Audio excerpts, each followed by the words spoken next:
Assalamualaikum warahmatullahi wabarakatuh. Alhamdulillah hamdan katsiran tayyiban mubarakan fihi mubarakan alaihi kama yuhibbu rabbuna wa yarda. Asyhadu an la ilaha illallah wahdahu la syarika lah wa asyhadu anna Muhammadan abduhu wa rasuluh wa habibuhu wa aminuhu ala wahyihi arsalahu kafatan linnasi basyiran wa nadhira wa da'iyan ila Allah biiznihi wa sirajan munira. Ballagha ar-risalata wa adda al-amanah wa nasaha al-ummah وجاهد في الله حق جهاده وعبد ربه حتى أتاه اليقين صلوات الله وسلامه عليه وعلى آله وأصحابه ومن اهتدى بهديه واستنى بسنته وسار على نهجه إلى يوم الدين. أما بعد. اللهم انفعنا بما علمتنا وعلمنا ما ينفعنا. إخواني وأخواتي في الله أسعدني الله وإياكم. Bapak dan ibu-ibu yang saya hormati dan yang saya muliakan, kita memuji Allah Jalla wa'ala karena memang Allah dialah ahlus sana. Allah dialah yang berhak untuk dipuji. Karena memuji itu artinya menyebut akan kebaikan dan mengakui akan kesempurnaan. Dan tentu pemilik mutlak dari semua kebaikan dan kesempurnaan hanyalah Allah Tabaraka wa Ta'ala. Sehingga pantas kita memuji Allah. Kendati pun demikian, sebanyak apapun pujian kita kepada Allah, sebaik apapun pujian kita kepada Allah, belumlah itu sepadan dengan hak Allah untuk dipuji. Belum setara dengan hak Allah untuk dipuji. Jauh dari kata sempurna kita memuji Allah.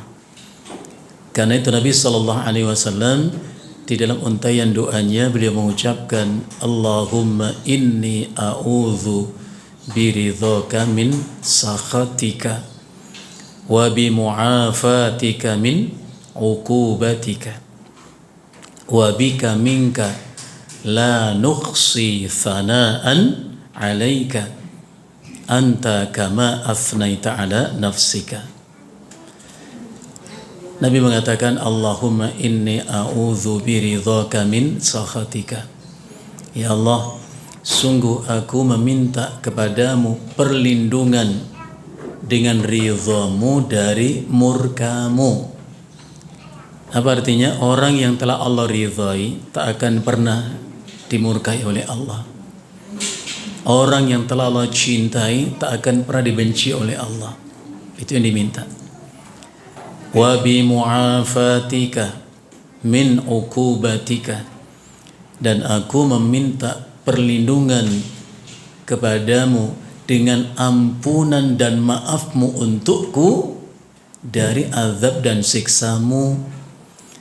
Jadi orang yang sudah Allah maafkan, Allah ampuni, tidak akan pernah Allah azab, tidak akan pernah Allah siksa. Wa bika minka, dan aku juga meminta perlindungan kepadamu darimu. Kalimat ini sama dengan ucapan Nabi yang lain.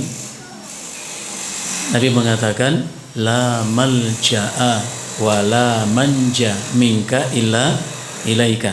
Sama maknanya. La malja'a wa la manja minka illa ilaika. Tidak ada tempat aku berlindung darimu. Tidak ada tempat aku akan selamat darimu ya Allah. Illa ilaika, kecuali kepadamu. Ini sama dengan ucapan Nabi tadi. Wa a'udhu ya bika minka. aku meminta perlindungan kepadamu darimu. Nabi kemudian mengatakan, la ukhsi thana'an 'alaika. Masya Allah. Apa makna kalimat itu? La ukhsi thana'an 'alaika.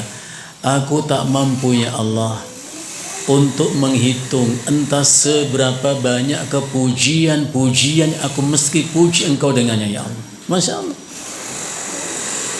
Tidak mampu kita menghitung entah seberapa banyakkah pujian yang meski kita puji Allah dengannya.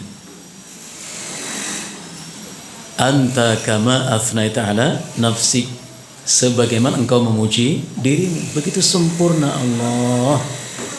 Ya. Jadi sebanyak apapun pujian kita, sebagus apapun pujian kita untuk Allah, belum setara, belum sepadan hak Allah untuk dipuji. Kemudian kita juga memuji Allah sebagai ungkapan syukur kita kepada Allah yang masih memberi kita waktu dan kesempatan untuk menambah kebaikan kita. Karena memang umur ibu yang Allah karuniakan untuk kita harus kita maknai sebagai waktu dan kesempatan untuk menambah kebaikan kita. Karena itu Rasulullah sallallahu alaihi wasallam seperti dalam satu hadis yang dikeluarkan oleh Al-Imam Muslim dalam kitab sahihnya, Rasulullah mengatakan, wa innahu la yazidul mu'mina umruhu illa khairan. Kata Nabi, dan tidaklah umur orang beriman itu kecuali menambah untuknya kebaikan. Jadi setiap gerak nafas orang muslimah adalah ikhtiar ia untuk menambah kebaikan. Setiap detak jantung seorang muslimah adalah ikhtiar ia menambah kebaikan. Apapun yang dilihat oleh kedua matanya, didengar oleh telinganya, diucap oleh lisannya adalah ikhtiar ia menambah kebaikan. Bahkan Rasulullah sendiri dalam doanya mengucapkan, dalam untaian doa panjang itu Rasulullah mengucapkan apa? Waj'alil hayata ziyadatan li fi kulli khair. Dan jadikan ya Allah hidup ini tambahan untukku dalam kebaikan. Masya Allah. Dan di antara kebaikan itu adalah al-julusu fi majalisil ilmi, yaitu selalu ada waktu untuk duduk di majelis ilmu.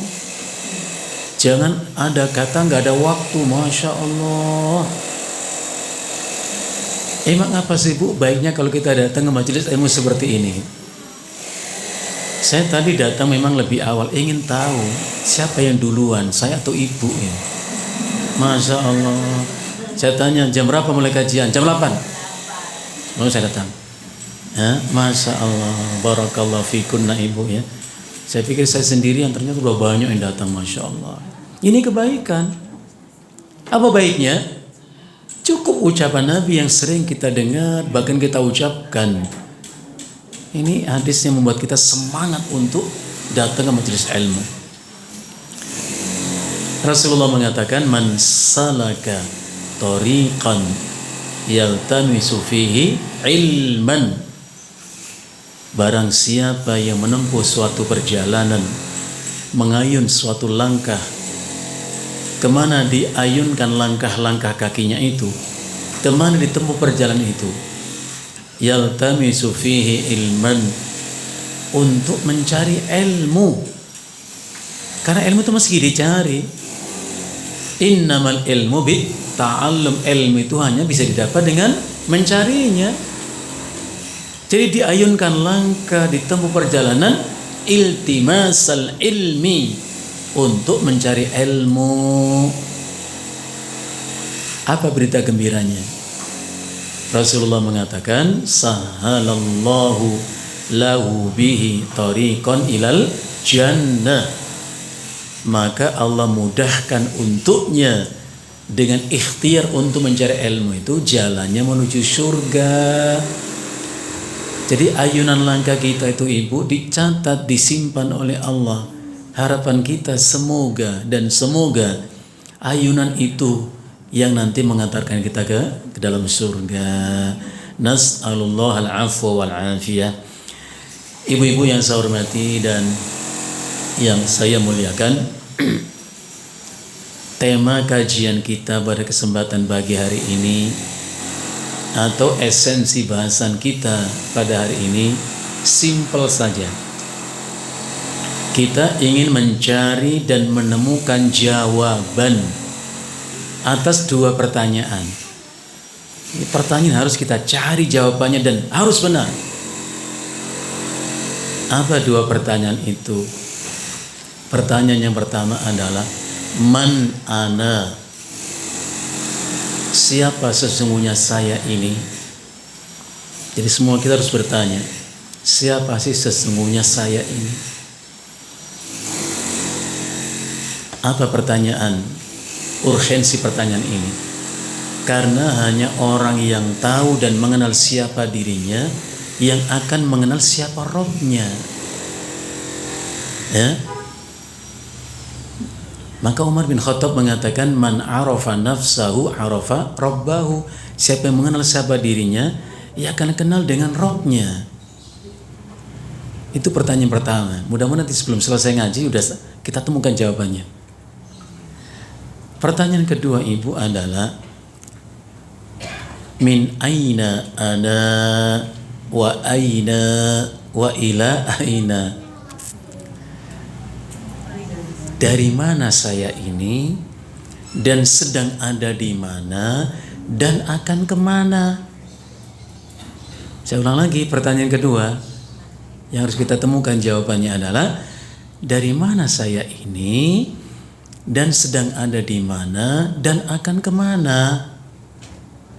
Itu esensi dan hakikat kajian kita pada kesempatan pagi hari ini. Mari kita mulai untuk mencari dan menemukan jawaban dua pertanyaan tersebut. Yang pertama, man ana? Siapa sesungguhnya saya ini? Andai pertanyaan itu kita munculkan, jawaban pun sudah kita temukan di mana? Dalam Al-Qur'an. Kenapa? Karena Allah Subhanahu wa taala berfirman, a'udzubillahi minasyaitonir rajim. Wa nazzalna 'alaikal kitaba tibyanan likulli syai', kata Allah. Sebentar. Jazakillah, kalau Ibu tanya saya apalah ya, cuman lupa ayatnya. Maaf Bu, sebentar Bu ya. Sebentar.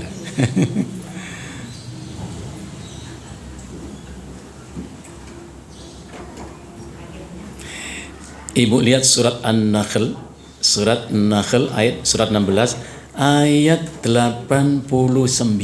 Mohon lihat Al-Qur'annya. Surat 16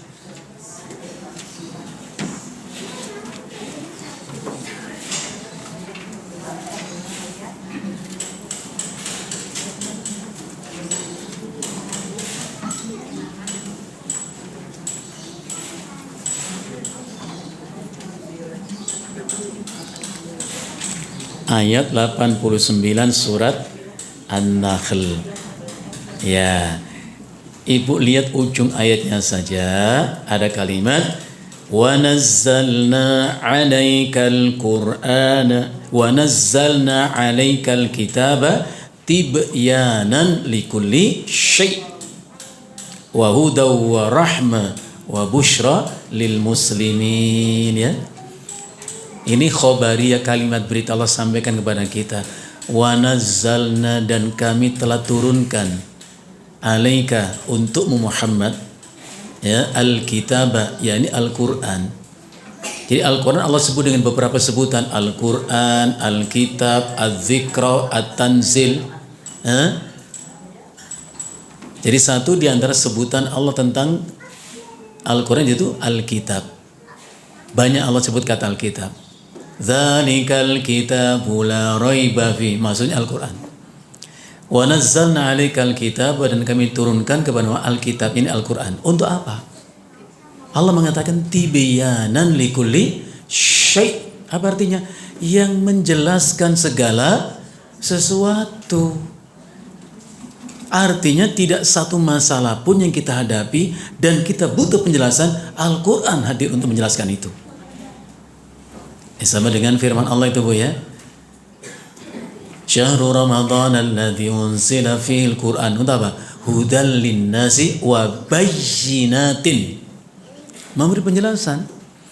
Jadi kalau pertanyaan kita, man ana, siapa saya ini? Jawabannya pun sudah ada dalam Al-Quran, yakni surat Az-Zariyat ayat 56.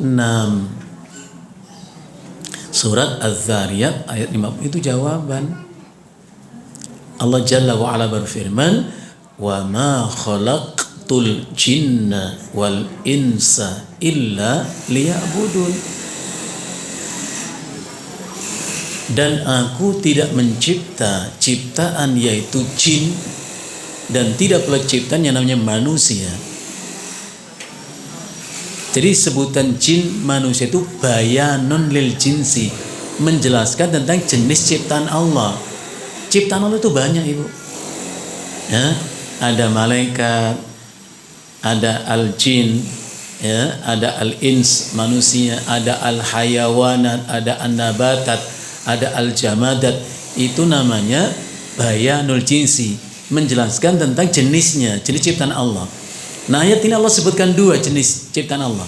Wa ma khalaqtul jinna wal insa, dan aku tidak mencipta jin dan tidak pula mencipta manusia illa liya'budun, melainkan supaya mereka beribadah kepadaku. Jadi yang pertama kita temukan jawaban, kita ini dicipta oleh Allah.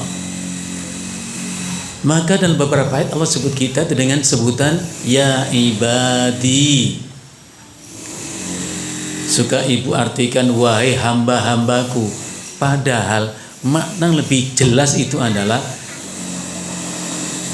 ya ibadi, artinya ya man khalaqtuhu li ajli ibadati. Hai kau yang aku cipta untuk ibadah kepadaku. Dan itu konotasinya adalah jin dan manusia. Ustaz, bagaimana dengan malaikat? Malaikat itu dicipta oleh Allah majbulina ala ta'atihi. Memang karakternya taat kepada Allah.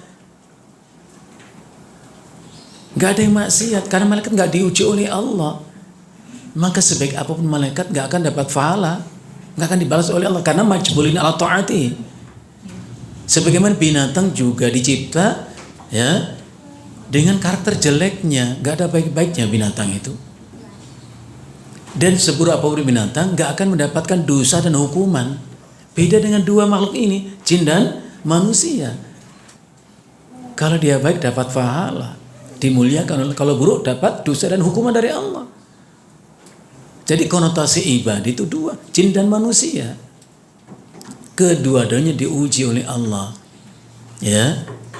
Wa ma khalaqtul jinna wal insa illa liya'budun. Aku tidak mencipta jin dan tidak pula mencipta manusia melainkan supaya mereka beribadah kepadaku. Coba Ibu lihat surat At-Tur ayat yang ke-35. Supaya kita sadar siapa diri kita. Surat At-Tur ayat 35. Allah menyadarkan diri kita. Ya. Allah berfirman, am khuliqu min ghairi syai'in am humul khaliqun. Surat At-Tur ayat yang ke-35. Allah bertanya, yang mesti kita jawab, am khuliqu min ghairi syai'in, apakah mereka itu tercipta dari tiada menjadi ada dengan sendirinya tanpa ada yang mengadakan? Amhumul khaliqun, atau merekakah yang mencipta diri mereka sendiri? Masya Allah. Dengan bahasa yang sederhana, Apakah manusia itu ada dari tiada menjadi ada dengan sendirinya secara kebetulan, by accident, tanpa dia mengadakan? Ataukah mereka yang mencipta mengadakan diri mereka sendiri? Al-Utsaimin rahimahullah ta'ala mengatakan, la hadza wa la hadza. Tidak ini dan tidak itu. Jadi kita ada bukan karena kebetulan ada tanpa yang mengadakan. Dan tidak pula kita mencipta mengadakan diri kita sendiri.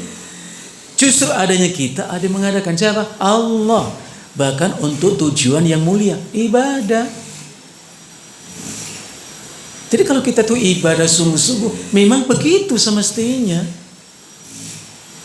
Kalau kita nggak ibadah, berarti penyimpangan dari maksud Allah mencipta kita. Pertanyaannya adalah, wa ma hiyal ibadatu? Lantas ibadah itu apa? Iya, saya sadar saya dicipta oleh Allah dan untuk ibadah, saya paham. Kita temukan jawaban sudah.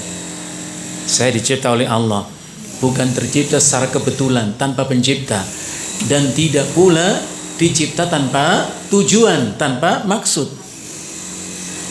Aku dicipta oleh Allah dan dicipta untuk tujuan mulia, itu ibadah kepada Allah. Pertanyaan berikutnya, lantas apa itu ibadah? Apa itu ibadah? Nah, kalau kita nggak tahu ibadah, gimana mau ibadah? Al-Imam Al-Qurtubi rahimahullahu ta'ala mengatakan, aslul ibadati al-khudhu'u wadh-dhullu. Saya mohon maaf, mungkin kalau ada poin-poin yang terlalu cepat untuk saya sampaikan, Ibu catat saja, nanti di akhir paparan materi bisa ditanyakan ya Bu ya, untuk bisa kita pertajam lagi ya.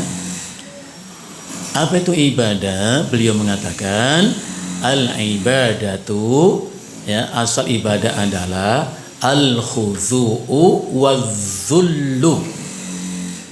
Ibadah itu asal maknanya adalah tunduk dan patuh. Itu mana asalnya, tunduk dan patuh. Berarti ada perintah-perintah, ada larangan-larangan. Jadi ibadah itu konotasinya dua, perintah-perintah al-awamir, larangan-larangan an-nawahi. Jadi kita harus tahu hidup itu ada perintah, ada larangan. Maka di ujung surat Al-Qiyamah Allah berfirman, ayakhsabul insanu ayyutraka sudah. Gitu ya Bu ya. Ibu jangan pura-pura lupa boyo di surat Al-Qiyamah. Ayakhsabul insanu ayyutraka sudah. Apakah manusia mengira bahwa ia dicipta oleh Allah dengan sebaik-baik ciptaan, seindah-indah ciptaan, bahkan Allah berikan nikmat yang begitu melimpah ruah untuknya, lantas dibiarkan begitu saja? Imam Syafi'i mengatakan, ay la yu'maru wa la yunha. Tidak diperintah dengan perintah-perintah, tidak dalam dengan larangan-larangan. Salah. Hidup ini ada perintah-perintah, ada larangan-larangan. Ketaatan kepada perintah adalah bil imtisali, dengan mengerjakan perintah itu semampu kita. Jadi kita harus tahu ini perintah. Coba Ibu jawab cepat, nggak usah dipikir lama-lama. Ibu, jujur itu perintah atau bukan? Jujur itu perintah atau bukan? Perintah. Tahu dalilnya? Menyusul saatnya, nggak apa-apa. Allah berfirman apa? Ya ayyuhalladzina amanu taqullaha wa kunu ma'as shadiqin. Hai orang yang beriman, bertakwalah kepada Allah dan jadilah kamu termasuk orang yang jujur. Itu perintah. Kunu, jadilah kalian orang jujur. Jadi jujur itu perintah. Perintah untuk jujur dalam ucapan dan perbuatan, mafhum mukhalafahnya larangan untuk berdusta, berbohong dalam ucapan atau perbuatan. Jadi bukan pilihan. Mau jujur silakan. Bohong, enggak ada pilihan, itu perintah. Jadi taat kepada Allah terhadap perintahnya adalah bil imtisal, dengan mengerjakan perintah itu semampu kita. Taat dan patuh terhadap larangannya dengan apa? Bil intihai wal ijtinab, dengan meninggalkan, menjauhi larangan itu. Bohong itu dilarang, jangan berbohong. Itu dilarang kok dikerjakan. Maka Abdullah bin Mas'ud mengatakan apa? Innal kadhiba la yasluhu minhu jiddun wala hazlun. Ini ucapan Abdullah bin Mas'ud radhiyallahu an. Sesungguhnya berbohong, berdosa itu tidak dibenarkan. Tidak dibenarkan. Jiddun wala hazlun. Apakah sungguh-sungguh dalam kebohongan atau sekedar bercanda? Ibu, kalau canda, kita canda ini, ngobrol nih, canda, guyon. Boleh nggak bohong? Nggak boleh. Kalau dibilangin, kenapa bohong? Ya kan cuma canda doang, Pak. La ilaha illallah. Dengarkan ucapan Nabi. Kita ini ngaku umat Nabi, tapi kalau Nabi ngomong nggak didengerin. Nabi mengatakan apa? Ana zaimun bi baitin fi robadil jannah. Aku menjamin istana yang megah untuk seseorang. Adanya di tepi surga. Ada istana di tepi surga yang begitu indah, megah itu. Untuk siapa? Liman taroka al-mira'a wa in kana muhiqqan. Orang yang meninggalkan perdebatan, berbantah-bantahan walaupun dia benar. Jangan biasakan berbantah-bantahan, jangan biasakan berdebat. Kita tahu dalilnya, kita tahu. Dia enggak punya dalil, dia ngotot, ibu diem. Makanya Imam Syafi'i mengatakan apa? Innal mira'a fid din yuqassil qalba wa yurithu dhaghain. Berbantah-bantahan, berdebat urusan agama itu, kata Imam Syafi'i, bisa mengeraskan hati kita dan menimbulkan kedengkian, itu pasti. Gak ada orang berdebat lantas ada kasih sayang, gak ada, benci. Jangan berdebat. Apapun ilmu yang kita tahu itu benar, amalkan, dakwakan. Orang terima syukur, gak ada masalah. Jangan berdebat. Itu tadi jaminan Nabi. Ana zaimun bi baitin fi rabadil jannah liman tarakal mira'a wa in kana muhiqqan. Aku jamin untuk seseorang, bahkan diantarkan Nabi, seseorang itu menempati istana megah miliknya di tepi surga. Siapa orang itu? Orang yang meninggalkan perdebatan, berbantah-bantahan walaupun dia benar.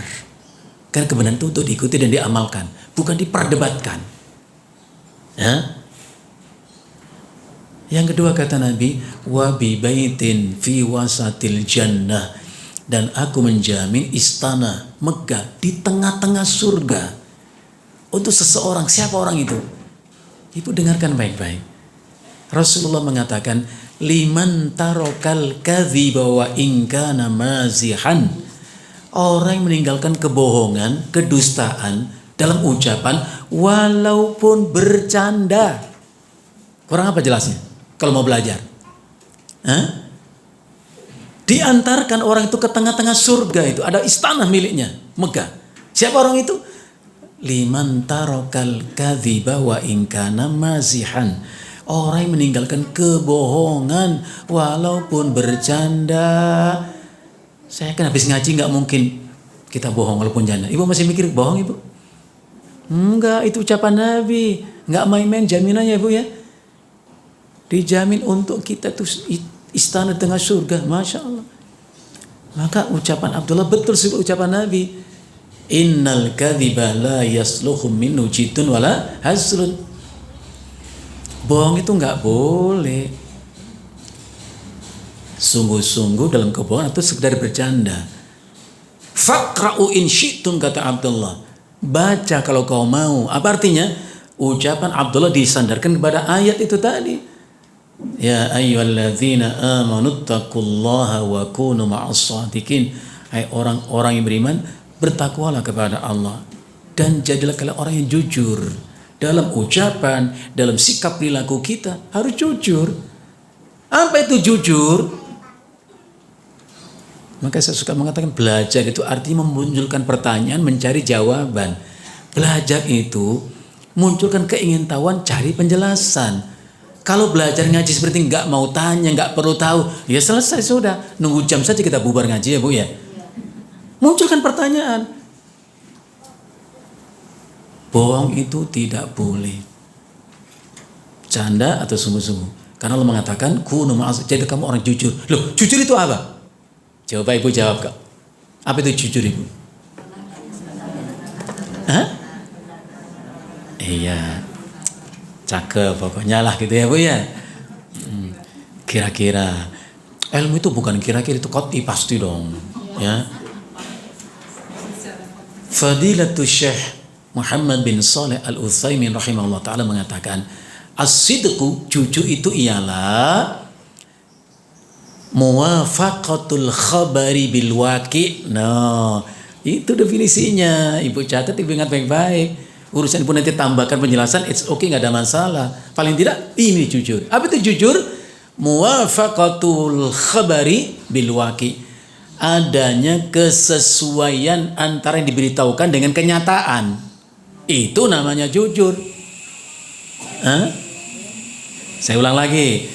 Beliau mengatakan as-sidqu, jujur ialah muwafaqatul khabari bil waqi'i. Angel Ustaz, yo terjemahnya saja. Jujur ialah adanya kesesuaian, keselarasan, kecocokan antara yang diberitahukan dengan kenyataan. Ibu punya duit? Nggak punya. Memang nggak punya, diperiksa juga nggak ada. Jujur namanya. Tapi punya duit? Nggak ada. Diperiksa? Ada. Bohong namanya. Itulah jujur. Ya.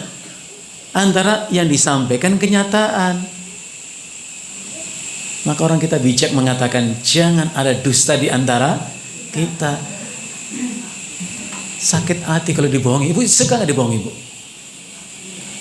Paling gak itu kalau dibohongi Bu. Ketahuan dibohongi itu kesel banget itu. Tapi kenapa Ibu suka dibohongi ya Bu ya? Merasa gak disuka dibohongi? Mau kasih contoh Ibu? Mau kasih contoh? Tapi jangan marah ya Bu ya. Ibu ngomong sama suami, Abi, Papa, Dedi, terserah Ibu lah mau panggil apa ya.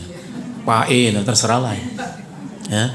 Coba kau tengok itu perempuan cantik nggak? Yang mana? Tuh. Ya cantik kan, masih muda kok. Ibu senang nggak dengan ucapan suami Ibu? Ketahuan kan? Pasti nggak suka. Apa Papa bilang? Jadi mama kalah cantik sama dia? Nah, mulai tersinggung dia. Tapi ketika saya mengatakan yang itu, oh masih kalah sama kamu mah. Bagi kau adalah segala-galanya. Waduh, Papa tahu aja. Padahal dibohongi Ibu. Ibu seneng gitu ya Bu ya? Kecuali kalau mata suami Ibu sudah agak rabun itu lain ya, nah. Nggak kelihatan. Matanya masih jreng kok kelihatan kok. Udah pasti bohong. Udah asal laki-laki begitu ya, nah. Itulah orang jujur Pak. Wah Ibu mikir jadinya ya. Mudah-mudahan saya nggak akan begitu dah. Gitu. Kita lanjutkan. Itu ibadah itu Ibu. Ya, tunduk dan patuh kepada perintah kita kerjakan semampu kita. Terhadap larangan tinggalkan sudah. Apapun bentuk larangan Allah. Jadi kita harus mengenal perintah-perintah, larang-larangan.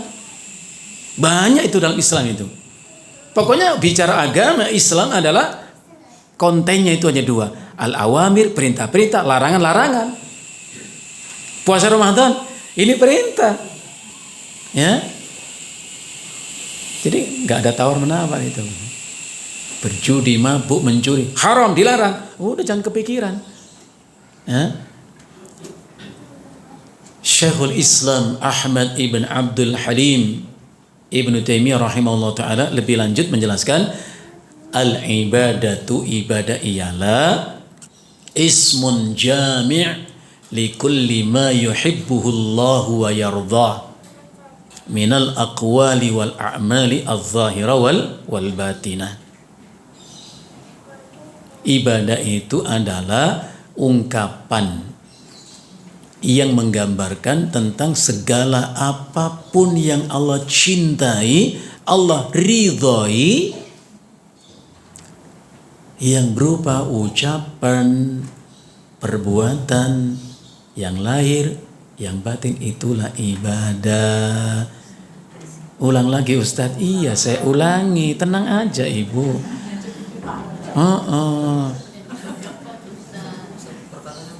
Syekhul Islam Ahmad ibn Abdul Halim yang lebih dikenal dengan Ibnu Taimiyah rahimahullah, guru daripada Ibnu Qayyim al-Jauziyah rahimahullah. Ya, beliau mengatakan asal al-ibadatu, ibadah ialah ismun jami, satu ungkapan, satu sebutan, ya, satu kalimat yang menggambarkan tentang apapun yang dicintai oleh Allah, diridhai oleh Allah, yang berupa perkataan ataupun perbuatan. Itulah ibadah. Nah, kalau kita Ibu ingin hidup kita dalam nuansa ibadah, dalam bingkai ibadah, maka perhatikan, kita mau mengatakan sesuatu ini, Ibu timbang-timbang dulu, Ibu takar dulu, apa yang akan saya ucapkan, Allah ridho atau Allah benci. Ya, begitu caranya kalau mau ibadah hidup kita. Ibadah nggak harus sholat saja, artinya nggak harus puasa. Semua gerak nafas kita itu nilainya ibadah. Begitu tidak Ibu? Berapa sering kita mengucapkan inna sholati, ya tak? Sesungguhnya sholatku, wa nusuki, ibadahku, wa mahyaya, hidupku. Hidup itu apa? Hidup itu gerak nafas. Orang nggak ada nafas, udah nggak hidup namanya. Jadi seorang muslim nggak boleh mendistorsikan ibadah itu di masjid, di mushola, di pasar, bukan ibadah. Ya enggak. Kita di masjid bernafas atau tidak? Bernafas. Di pasar bernafas? Bernafas. Berarti itu ranah ibadah. Kan banyak orang mikir begitu ya. Ibadah itu ya puasa, ngaji, baca itu ibadah. Jual beli bukan ibadah. La ilaha illallah. Wa mahyaya, dan hidupku, setiap gerak nafasku, setiap detak jantungku, apapun yang aku ucap dalam gerak nafasku itu, apapun yang saya lakukan dalam gerak nafasku, detak jantungku, wa mamati, bahkan detik kematian nanti, kita declare, sudah nyatakan. Untuk siapa? Lillahi rabbil alamin, untuk Allah kok. Aneh saja kalau orang mikir ini urusan politik, urusan budaya, urusan jual beli, gak usah bicara masalah agama. Islam itu hadir untuk membingkai kita dalam hidup kita ini, semuanya diatur oleh agama Ibu. Jangan dipilah-pilah. Jadi ibadah itu adalah ungkapan menggambarkan apapun yang Allah cintai, Allah ridhai berupa ucapan, perbuatan. Itu ibadah. Mau melakukan sesuatu, saya ini pedagang, kalau jujur begini memang untung cuman tipis banget ya. Tapi kalau saya bohong, gak apa-apa kali ya, kan gak banyak bohong, dikit aja bohong itu. Gak boleh. Curang gak boleh. Itu dilarang. Ibu hafal ayatnya, yakin saya hafal itu. Kalau urusan membaca ayat insya Allah hafal ya Bu ya. Wailul lil mutaffifin alladzina idza talu 'alan nasi yastawfun wa idza kaluhum aw wazanuhum yukhsirun ala yadhunnu ulaika annahum mab'utsun liyaumin 'ad, seterusnya Ibu ya. Ibu hafal Ibu ya? Enggak ada jawaban. Emang enggak hafal Ibu? Insyaallah. Insya Allah hafal dan masih ingat, atau udah pernah hafal tapi lupa, lain cerita ya Bu ya. Tapi kan tahu maksudnya.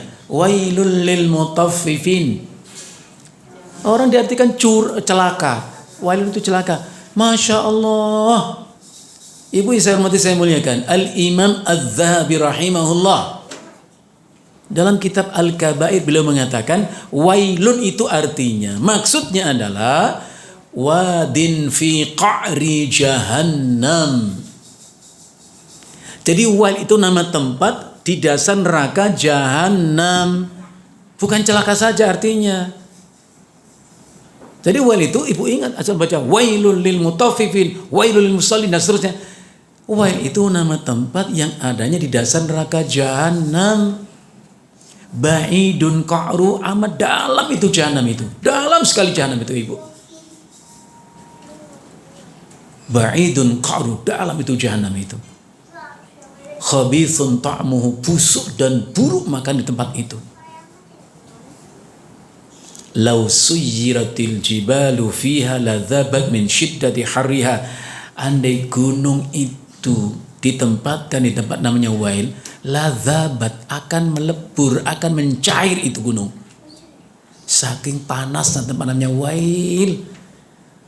Maka Rasulullah mengatakan, sepanas apapun panas di alam semesta di bumi ini, atau matahari berapa ribu derajat Celcius, atau magma dalam perut bumi berapa, itu hanya 1/70 panasnya api neraka. Masya Allah, itu ucapan Nabi.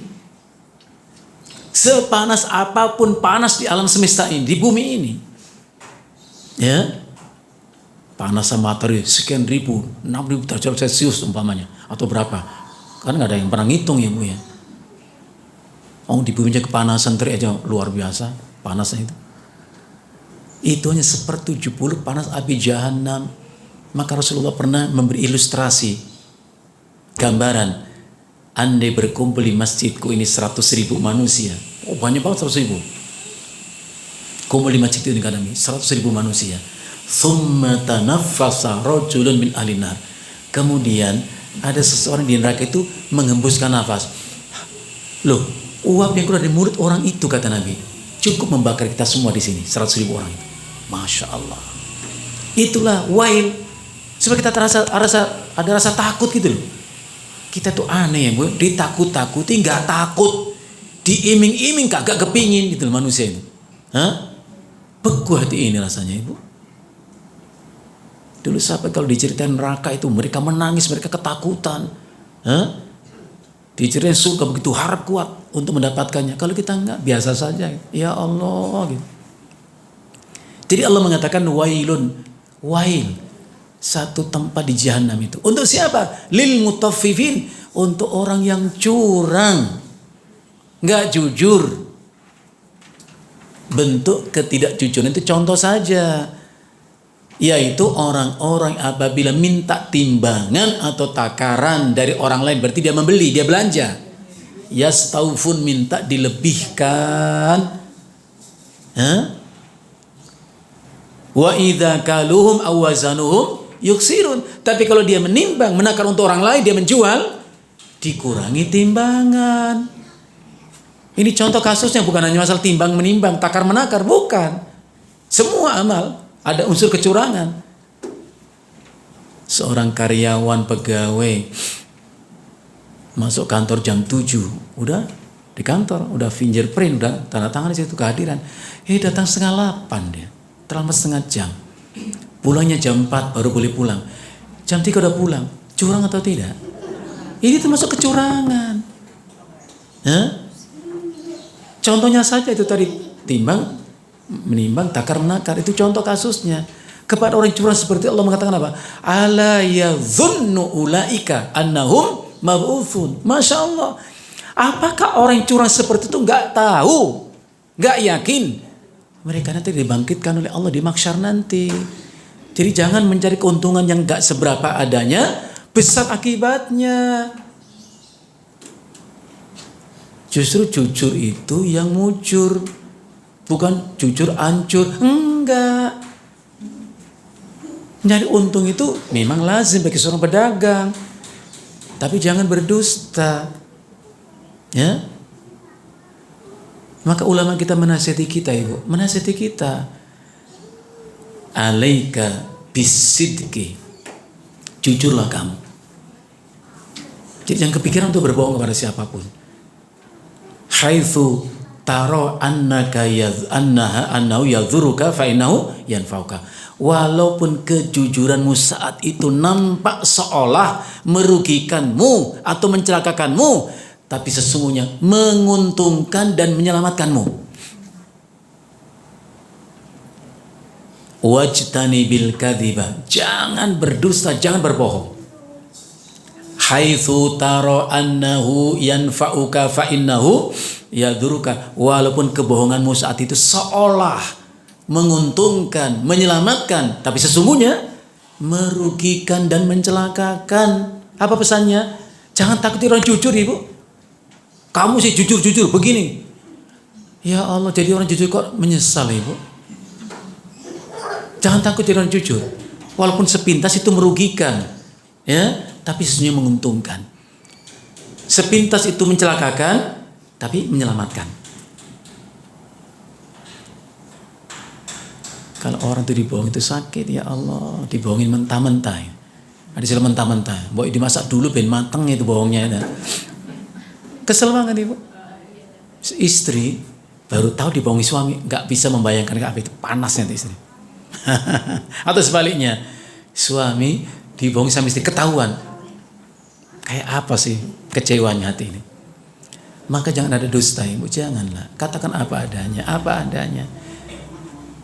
Ibu diberi uang belanja hari ini, ternyata ada sisa uang belanja lebih. Berani nggak mengatakan lebih uang belanjanya? Ibu katakan dong. Berani nggak mengatakan? Nggak usah, masih ada kok sisa uang belanja kemarin. Berani nggak mengatakan? Loh, kejujuran itu memang mahal, Ibu. Tapi mulia kita dengannya. Hah? Kenapa kalau kurang kok minta? Kalau lebih kok nggak ngomong? Kenapa, Bu? Saya tanya sama Ibu. Dikasih uang belanja lebih, Mbak yang ngomong. Nggak akan diminta. Paling tidak seorang suami memang apresiasi. Oh, berarti istri itu orangnya itu pintar dalam membelanjakan uangnya. Berarti dia hanya membeli kebutuhan bukan keinginan. Maka saya katakan, Ibu, kita harus belajar penuhi kebutuhan kita bukan keinginan kita. Keinginan kita itu nggak akan ada batasnya, Ibu. Ya, kalau kebutuhan terbatas, Ibu, maka sederhanakan keinginanmu akan bahagia hidupmu. Kalau kita itu selalu boros-boros, nggak ada kata cukup, Ibu, percayalah, nggak ada kata cukup. Ya, Nabi mengatakan itu. Lau anna li ibni Adam wadiyan min dhahab. Andai manusia itu punya 2 lembah, tersimpan di 2 lembah itu harta miliknya berupa emas. Bayangkan, punya emas sepenuh 2 lembah miliknya. Bukan hanya 2 gram, 3 gram, 1 peti, 2 peti. 2 lembah miliknya emas. Harta sebanyak itu. Puas dia? Tidak. Rasul mengatakan labtagha tsalith. Dia mencari lembah yang ketiga. Punya 3 lembah, puas? Tidak. Jadi nggak ada kata cukup bagi manusia itu. Maka Allah mengatakan alhaakumut takatsur.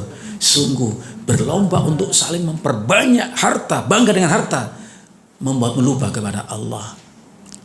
Lupakan kenyataan hidup nggak selamanya. Ya, sampai kapan itu? Hatta zurtul al-maqabir, sampai kau datangi kuburmu itu. Maka Rasulullah mengatakan, wala yamla'u jawfa ibni Adam illa turab, dan tidak ada sesuatu yang bisa memenuhi rongga mulut manusia, perut manusia, kecuali tanah kuburnya. Saya tuh membayangkan, Ibu, andai mungkin dan andai bisa, Bu, nasi yang pernah kita makan, yang pulen wangi itu loh, Bu, kalau makan nambah-nambah itu kalau kita hitung sejak kita kenal nasi waktu bayi, Bu, sampai setua ini, itu berapa kuintal, Bu, berapa ton, Ibu? Nggak kehitung, Ibu, ya. Andai gitu, berapa banyak itu? Lah kok asal mangap kok masih ada rongga di mulut, ya, Bu, ya? Hah? Berapa kuintal pun mulut kita nggak akan penuh dengan nasi itu. Masya Allah, itulah manusia. Maka Rasulullah mengatakan, wala yamla'u jawfa ibni Adam, tidak ada sesuatu apapun yang bisa memenuhi rongga mulut dan perut manusia illa turab, kecuali tanah kuburnya. Kalau ditaruh di kuburan, udah penuh itu mulut perut itu dengan tanah, baru berhenti, nggak mangap-mangap lagi, ya, Bu, ya. Masya Allah gitu. Baik, ini yang pertama. Jadi kita sudah mendapat penjelasan bahwa kita dicipta oleh Allah, ya. Jadi kita diciptaan Allah, hamba Allah, ya. Maka kalau kita dipanggil Allah ya ibad, itu kita harus senang. Dipanggil dengan sifat mulia kita sebagai hamba Allah, ya. Diciptanya untuk ibadah. Kita masuk kepada pertanyaan yang kedua. Min aina wa ila aina. Setelah kita tahu siapa kita, hamba Allah dicipta untuk ibadah. Clear, sudah jelas. Pertanyaan kedua adalah, saya ini dari mana ya? Dan sedang ada di mana? Dan akan ke mana? Kalau pertanyaan itu kita munculkan, lagi-lagi jawabannya pun sudah ada dalam Al-Quran. Ya. Al-Quran menjelaskan untuk kita sebagai jawaban dari pertanyaan tadi, dari mana saya, sedang di mana, dan akan kemana. Prinsipnya, sekian banyak ayat memberikan gambaran kepada kita bahwa sesungguhnya manusia itu, Ibu, mempunyai 5 fase kehidupan. Ini. Manusia punya 5 fase kehidupan. Ulama sebut dengan istilah ya, marakhilul hayat al-basyariyah. Fase-fase kehidupan manusia. Kita hari ini, Ibu, ada di fase yang ketiga. Nanti kita bahas. 2 fase sudah kita lalui. 2 fase lagi akan segera kita jalani. Jadi kita ada di pertengahan sekarang. Mari kita lihat. Fase yang pertama disebut dengan istilah marakhilul atau marhalatul adami. Yang artinya kita pernah ada dalam satu waktu yang saat itu kita belum bisa disebut dengan sebutan apapun. Disebut dengan al-adam. Kita ada dalam ketiadaan. Ada menurut Allah, tidak ada menurut kedua orang tua kita. Ada laki-laki, perempuan menikah, Ibu. Dia nggak pernah tahu punya anak atau tidak. Kalaupun punya berapa, laki ke perempuan, nggak tahu itu laki perempuannya menikah itu. Dan ingat, yang menitipkan janin ke dalam rahim wanita itu adalah Allah. Yang menentukan laki perempuan itu Allah, bukan orang tuanya. Masya Allah. Nah, fase pertama ini Allah jelaskan dalam Al-Quran surat Al-Insan ayat yang pertama. Surat Al-Insan surat yang ke-76 ayat yang pertama. Allah berfirman, hal ata 'alal insani hinun minad dahri lam yakun syai'an madhkura. Allah gugah kesadaran kita, Ibu. Allah bangkitkan kecerdasan nalar kita untuk flashback, untuk tengok masa lalu kita. Masya Allah. Allah katakan, bukankah telah berlalu atas diri manusia satu masa, satu waktu yang kala itu ia belum bisa disebut dengan sebutan apapun. Disebut laki-laki belum bisa, perempuan belum bisa, tampan cantik belum bisa, kaya ningrat atau miskin jelata nggak bisa disebut. Masya Allah. Ayat ini sama dengan firman Allah, Ibu. Surat At-Tariq itu. Falyanzuril insanu mimma khuliq.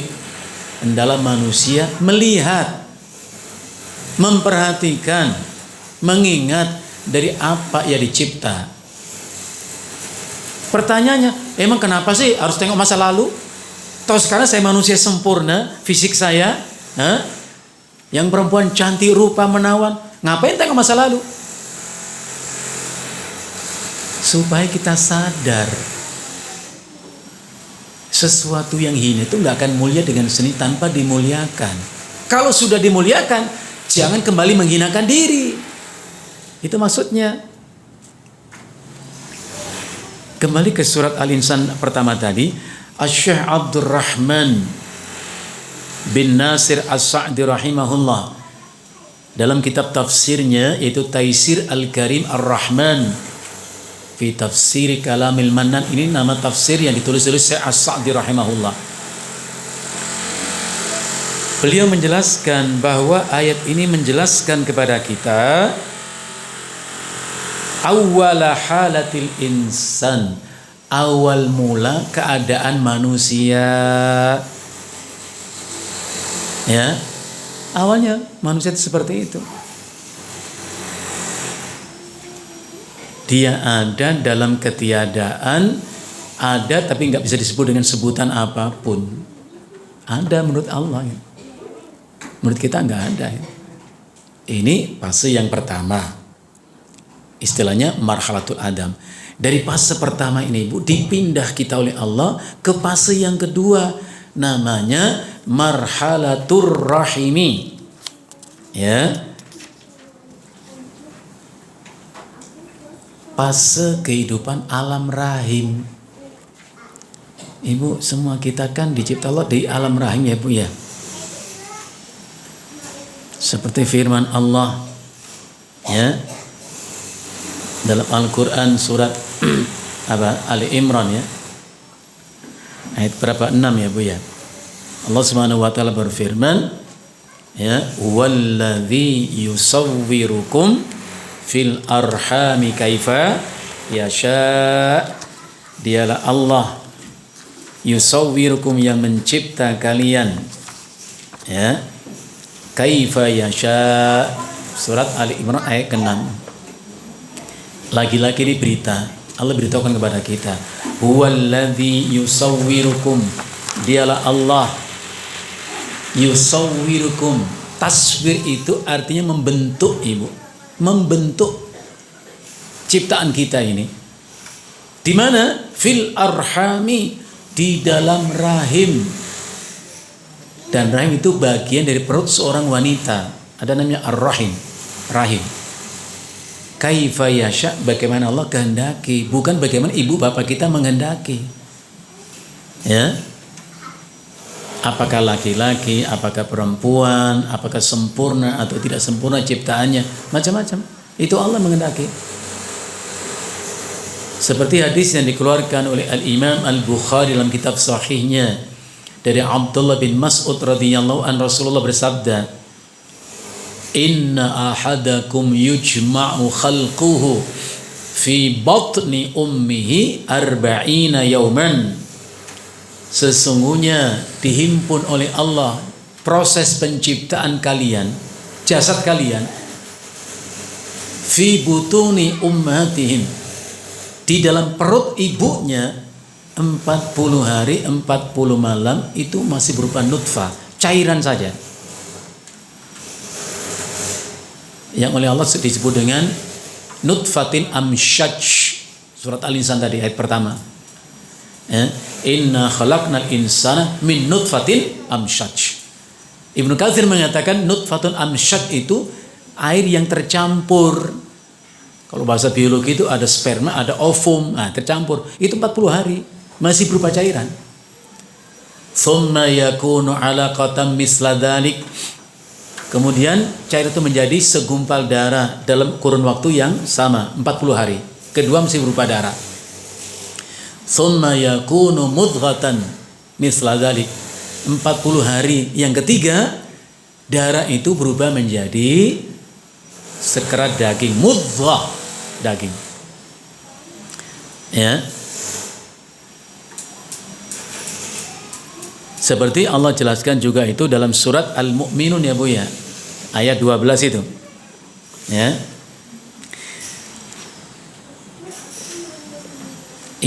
Walaqad khalaqnal insana min sulalatin min tin faja'alnahu fi qararin makin. Ibu tengok surat Al-Mu'minun ayat 12 dan seterusnya. Ya. Allah berfirman, walaqad khalaqnal insana, dan sungguh kami telah mencipta manusia. Kami, kata Allah. Jadi ciptaan kita itu didhofakan kepada Allah, perbuatan Allah. Walaqad khalaqnal insana min sulalatin min tin, dan sungguh kami mencipta manusia dari sulalah, saripati tanah. Ya.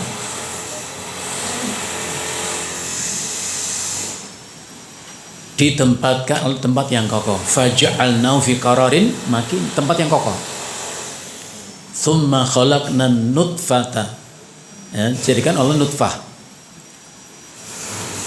Fa khalaqna nutfata mudghatan. Nutfah dirubah menjadi alaqah, alaqah menjadi mudghah. Segumpal darah dirubah menjadi segumpal daging. Tsumma khalaqna mudghata idzaman. Kemudian segumpal daging itu kami cipta menjadi tulang. Fakasawnal idzama lahma. Kemudian kami bungkus tulang itu dengan daging. Tsumma ansha'nahu khalqan akhar. Ketemu ayatnya Ibu? Ya, tsumma ansha'nahu khalqan akhar. Kemudian kami cipta itu menjadi ciptaan yang lain. Jadi umur 120 hari kandungan itu, janin itu bukan lagi berupa nutfah, bukan berupa darah, bukan pula sekerat daging, tapi sudah menjadi janin. Jadi janin itu bahasa Arab Ibu. Allah berfirman, "Idz antum ajinnatun fi butuni ummatikum." Ingatlah kata Allah, ketika kalian hanya berupa janin dalam rahim ibu kalian. Janin. Berapa lama Ibu dalam rahim itu? Yaitu berapa? 120 hari atau 9 bulan, ya. Umumnya 9 bulan. Walaupun dari situ mengatakan 40 kali 3 120 hari. Ya. Dan itu proses pembentukan janin maksudnya, bukan kelahiran, ya. Kalau kelahiran 9 bulan tentunya. Ketika janin itu sudah terbentuk dalam rentang waktu 3 kali 4 bulan tadi, 120 hari tadi, Allah utus malaikat kepadanya. Allah utus malaikat kepadanya untuk menetapkan bagi orang itu 4 ketetapan. Ajalnya, rizkinya, amal-amalnya, apakah ia orang yang mulia atau orang hina. Jadi 4 ketetapan Allah bagi janin itu. Apakah dia itu orang yang banyak rizkinya atau sedikit ini, muqaddar Ibu, sudah Allah takdirkan. Umurnya panjang atau pendek sudah muqaddar. Amal-amalnya muqaddar. Termasuk apakah dia orang mulia atau hina, itu sudah muqaddar, Allah takdirkan. Hanya saja Allah nggak kasih tahu takdir kita apa, gitu. Ajal itu memang muqaddar Ibu, rezeki juga muqaddar, takdir Allah Ibu. Sampai-sampai malaikat Jibril pernah ngasih tahu Nabi SAW, "Ya Muhammad, innahu lan tamuta nafsun hatta tastakmila rizquhu." Tidak ada seorang manusia pun yang mati wahai Muhammad, kata Jibril, melainkan sudah sempurna untuknya rizki Allah. Jadi orang mati itu habis rizkinya Ibu. Ibu mungkin mikir begini, tapi orang itu mati Pak, hartanya masih banyak itu. Hartanya masih banyak. Bu, rizki kita itu cuma 3, kata Nabi. Yang milik kita itu cuma 3. Makanya orang kan suka mengatakan mali wa mali, ini hartaku, ini hartaku, hartaku. Nabi mengatakan wa hal laka mim malika illa. Mana sih hartamu itu, kata Nabi? Kecuali 3. Ma akalta fa afnaita, yang kau makan mengenyangkan perut, menyediakan tubuhmu dan akan habis. Yang kedua, wa malabista, yang kau pakai sebagai pakaian untuk auratmu dan akan usang. Yang ketiga, yang kau infak sedekahkan, itu yang kau pertahankan. Makanya suatu ketika Ibu Rasulullah bertanya kepada sahabat, dan pertanyaan ini relevan untuk kita tanyakan kepada diri kita sendiri. Apa Rasulullah mengatakan? Ya, ayyukum, siapa di antara kalian, kata Nabi, wa malu warithihi ahabbu ilaihi min malihi. Siapa di antara kalian harta yang akan diwariskan untuk ahli warisnya itu lebih disukai, lebih diperbanyak olehnya ketimbang harta yang akan dimilikinya. Berarti harta kita itu terbagi 2, milik kita pribadi, milik ahli waris. Walaupun kita mendapatkannya, rumah sertifikat namanya untuk kita, mobil nama kita, semuanya milik kita. Haknya terbagi menjadi 2 Ibu, milik kita, milik ahli waris. Karena sertifikat bisa diganti nanti dibalik nama Ibu. Atas pertanyaan itu sahabat menjawab, ma minna illa wa malu ahabbu ilai min mali warithi ya Rasulullah. Tidak seorang pun di antara kami ya Rasulullah, tentulah harta yang akan kami miliki lebih dicintai daripada harta untuk ahli warisnya. Rasul mengatakan apa? Apa kalian bilang? Ma taqul? Apa yang kalian bilang? Rasulullah mengingkar ucapan sahabat itu. Justru kata Nabi, tidak seorang pun di antara kalian melainkan harta yang diwariskan untuk ahli warisnya lebih disukai olehnya ketimbang hartanya sendiri. Nabi kemudian menjelaskan hakikat itu. Apa beliau mengatakan? Fa inna ma lahu ma qaddama wa ma lu warithi ma akhara. Hartamu itu apa yang sudah kau sedekahkan. Harta ahli warismu yang kau tinggalkan. Anda Allah takdir kita mati suatu ketika, mati kita apa yang sudah kita infak itu milik kita. Yang kita tinggalkan untuk siapa? Ahli waris. Di situ kita sadar lebih banyak mana ibu? Yang sudah kita infak sedekahkan dengan masih kita simpan. Orang baru sadar kalau begitu. Harta kita ini kita makan, kenyang sehat tubuh kita, kenyang perut kita, yang kita pakai itu pakaian, ya, menutup aurat kita dan kita sedekahkan. Lebihnya milik ahli waris kita. Masya Allah. Ya. Jadi sudah muqaddar rizki itu, nggak usah risau dengan rizki itu. Sudah Allah takdirkan. Bahkan Ibnu Mas'ud mengatakan ketamak dan kerakusan seseorang tidak akan memperbanyak, bahkan tidak akan mempercepat sampainya rizki untuknya. Enggak akan. Itu sudah muqaddar. Kita hanya berikhtiar. Ya, ibarat ibu menanam, beli bibit tanam depan rumah. Yakin itu tumbuh, yakin akan berbuah? Enggak tahu. Paling tidak aku berikhtiar, kan begitu. Ya? Lakukan ikhtiar. Al-insanu bit-tafkir wallah bit-tadbir. Manusia cuma merencanakan, Allah yang menentukan, bukan kita menentukan. Maka kesalahan kita adalah ingin mendesain hidup sesuai dengan keinginan kita. Saya harus begini, nggak bisa. Sadarlah kita. Berapa kali kita bisa merasakan dalam hidup kita ini? Ada kalanya ibu sesuatu yang kita sangat menginginkan itu ada. Kita menginginkan sesuatu, mengharapkan sesuatu. Qadarullah, kita nggak pernah mendapatkan sesuatu itu ibu. Nggak mampu kita mencapai dan meraihnya. Dan sebaliknya, sesuatu yang kita khawatirkan, kita takutkan, malah itu yang menjadi kenyataan. Ibu pernah merasakan seperti itu. Ingin apa? Nggak mampu kita dapatkan. Takut ini, itu kenyataan. Kenapa? Karena hidup memang ujian, bukan pilihan. Sehat, sakit, bukan pilihan. Itu ujian. Jangan sombong, makanya olahraga. Seperti saya, jaga pola makan supaya sehat. Sesempurna pun kau olahraga, kau jaga makanan, itu kan takdir Allah sakit. Ada orang mati habis olahraga malah kok. Orang mati habis makan kok. Tapi tidak berarti kita nggak olahraga. Jaga kesehatan. Itu ranah kita, domain kita. Apa yang terjadi kemudian? Mutlak takdir Allah. Yo, kalau ada orang habis makan mati, aku nggak mau makan lah, takut mati. Malah kau mati kelaparan. Ya tak? Lakukan sebab. Ulama kita menyebut dengan istilah mubasyaratul asbab. Melakukan sebab untuk sampai kepada akibat dengan izin Allah. Bukan kita menentukan sebab sampai kepada akibat. Kan kalau bahasa kita kan hukum kausalitas ibu. Harus sebab ada akibat. Oh, enggak selamanya. Sebab yang kita lakukan belum tentu menghasilkan akibat. Kecuali dikehendaki oleh faktor ketiga. Apa itu? Musabbibul asbab. Penentu mutlak sebab sampai kepada akibat. Siapa? Allah. Makanya Rasulullah SAW bersabda, "Idza usiba dawa'udda." Ingat, apabila obat itu cocok sesuai dengan penyakit, tugas kita apa? Nyocokin penyakitnya apa, obatnya apa. Sama-sama sakit beda ibu, sakit perut, sakit kepala, sama sakit, tapi beda. Sakit kepala di kepala dirasakan, pening, mumet. Sakit perut di perut.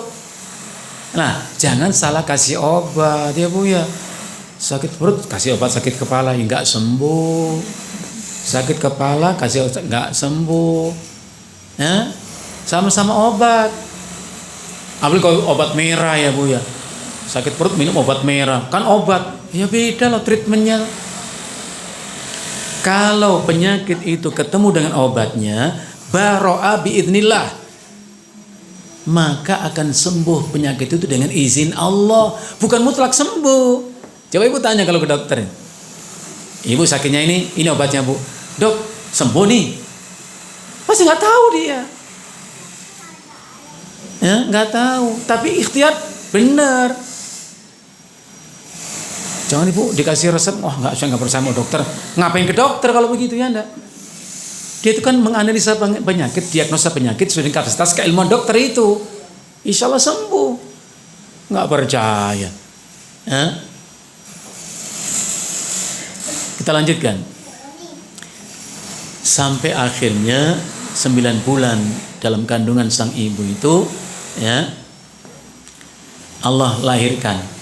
Ibu ingat loh, bukan karena pengen lahir, sempit, gak bisa gerak diri, aku bosan, enggak.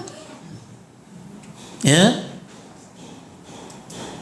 dalam surah Al-Baqarah Allah mengatakan apa Bu? Summas sabila yassara. Kemudian jalan keluarnya aku mudahkan. Dimudahkan oleh Allah.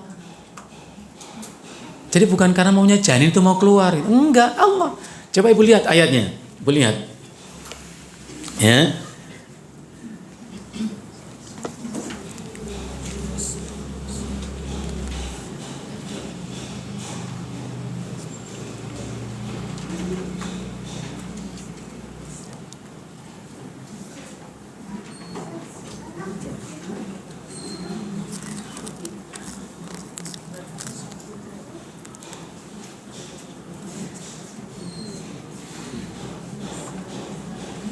Surat An-Nahl ayat 78 Ibu. Maaf, Ibu tengok surat 16 ayat 78. Allah berfirman, Wallahu akhrajakum min butuni ummahatikum. Jelas ya Bu ya? Dan Allah yang mengeluarkan kamu dari perut ibumu. Jadi Allah takdirkan kita keluar. Allah yang mengeluarkan itu. Yang menarik Allah katakan la ta'lamuna syai'an. Dalam keadaan kau tak tahu apa-apa. Masya Allah. Taunya cuma nangis doang itu bayi itu. Dan sehat. Hah? Ibu nangis itu sehat Bu. Maka Rasulullah kita menangis. Ibu sering mana Bu? Menangis atau tertawa Bu? Orang bilang tertawa itu sehat. Ya, kalau kelebihan malah gila, penyakit itu Ibu. Justru yang sehat itu menangis. Maka Rasul mengatakan ibki ala khati, tangisilah kesalahanmu. Jadi jangan banyak ketawa. Bahkan Rasulullah mengatakan, ya, wala tuksirid dhahika. Jangan kamu banyak tertawa. Bukan dilarang tertawa, banyak tertawa nggak boleh kata Nabi. Kenapa? Fa inna kathratadh dhahiki tumitul qalba. Karena banyak tertawa itu mengeraskan hati, mematikan hati. Jadi Nabi suruh kita banyak menangis. Apa yang kita tangisi? Dosa dan salah kita. Bayi lahir itu sehat Ibu, nangis itu benar. Bayangkan dia lahir ketawa gitu, Allahu Akbar. Hah? Ibu langsung mencolot itu, lompat dari tempat itu. Kok ketawa dia? Takut Ibu. Kalau nangis, Masya Allah. Ibu tentu ingat, bayi itu masih bersimbah darah, dilap sama bidan. Bu, ini anaknya, taruh di darah Ibu. Senang ya Bu ya. Sakit 9 bulan tuh, susah payah tuh hilang dengan tangis anak ini. Dan itu hutang anak itu kepada ibunya. Semua kita pernah membuat ibu kita menangis. Minimal sekali ketika melahirkan kita. Itu hutang meski dibayar. Jangan berkali-kali buat ibu kita menangis. Apa yang kita bayar? Buat ia tersenyum seperti dia menangis. Jadi yang belum pernah membuat senyum ibunya masih punya hutang ibu. Harus dibayar. Masya Allah. Dilahirkan ke alam dunia tidak tahu apa-apa. Dan Proses dari alam pertama kedua namanya alhamlu, kehamilan. Dari alam kedua rahim ke dunia namanya alwiladah. Proses persalinan, kepindahan dari alam rahim ke alam dunia. Dan kita ada di alam ketiga ini, Bu. Fase ketiga ini. Marhalatud dunya, yaitu episode kehidupan alam dunia. Dan ingat, ulama mengatakan summiyat dunya li sur'ati zawaliha. Fase kehidupan kita hari ini, Bu, namanya dunia. Dunia disebut dunia karena begitu cepat hilang dan musnahnya. Dunia itu memang tidak abadi, Ibu. Nggak abadi. Pendek, singkat, dan cepat. Masya Allah. Maka Allah Subhanahu wa ta'ala ya, secara khusus mengingatkan kita, ya,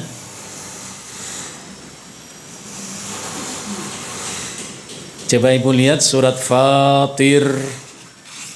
Surat Fatir ayat yang kelima. Termasuk surat Luqman. Yang mana mau dilihat dulu? Surat Luqman atau surat Fatir sama maknanya. Lihat. Kalau surat Luqman surat yang ke-31 ayat yang ke-33. Allah Subhanahu wa taala berfirman, tengok surat Luqman ayat 33, ya ayyuhan nasu taqu rabbakum wakhshaw yawman ya la yajzi walidun an waladih wala mauludun wajazin an walidi syai'an inna wa'dallahi haqq fala taghurrannakumul hayatud dunya wala yaghurrannakum billahil ghurur. Allah berfirman, wahai manusia, Allah nasihati kita, ittaqu rabbakum, bertakwalah kalian kepada Allah Rabb kalian. Wakhshaw, dan takutlah kalian akan suatu hari nanti. Berarti bukan hari ini, suatu hari nanti. La yajzi walidun an walidi. Seorang ayah tidak bisa menolong anaknya dan tidak pula anak menolong ayahnya. Itu dari kiamat nanti. Kalimat berikutnya, inna wa'dallahi haqq, sesungguhnya janji Allah itu benar. Di antara janji Allah adalah kullu nafsin dha'iqatul maut. Itu janji Allah pasti benar. Ya. Termasuk janji Allah adalah kullu man 'alaiha fan, semua alam ini akan binasa. Nah, pesan Allah kemudian, fala taghurrannakumul hayatud dunya. Masya Allah. Maka oleh sebab itu jangan kamu tertipu oleh kehidupan dunia. Ibu yang saya hormati, saya muliakan, Ali bin Abi Thalib radhiyallahu pernah berjalan bersama sahabatnya namanya Kumail bin Ziyad radhiyallahu an. Dalam perjalanan itu sampailah di tempat namanya Al-Jabban. Nama tempat. Tempat apa itu? Kuburan. Namanya Jabban. Ali berhenti dari perjalanan itu memandang batu-batu nisan orang yang sudah meninggal di kuburan itu. Ali kemudian mengatakan apa, Ibu? Ya ahlal kubur, ya ahlal diyar, ya ahlal bila, ya ahlal wiksyati. Wahai kalian yang jasad kalian telah tertanam dalam kubur. Wahai orang-orang dalam kesendirian dicekam ketakutan. Mal khabaru indakum, berita apakah yang sampai kepada kalian tentang dunia sudah kalian tinggalkan? Maka orang mati itu meninggalkan dunianya, Ibu. Dunia masih ada, orang sudah pergi. Maka bicara tentang dunia cuma satu, Bu, di antara dua kemungkinan. Kalau kita nggak meninggalkan dunia, dunia meninggalkan kita. Ada masih hidup, hartanya habis, kebakaran, kecurian, habis. Berarti dunia meninggalkan dia. Atau ia meninggalkan dunia, dia mati, wafat, hartanya masih ada. Gak ada ketiga pilihan itu, alternatif itu. Maka Ali bertanya, mal khabaru indakum, berita apa yang sampai kepada kalian tentang dunia yang sudah kalian tinggalkan? Tentu orang mati gak bisa menjawab. Dan Ali gak butuh jawaban. Itu Ali sampaikan menasihati dirinya. Jadi kita lebih butuh dinasihati diri kita sendiri, Ibu. Ali mengatakan, innal khabara indana, sungguh sampai berita kepada kami. Kenapa turun?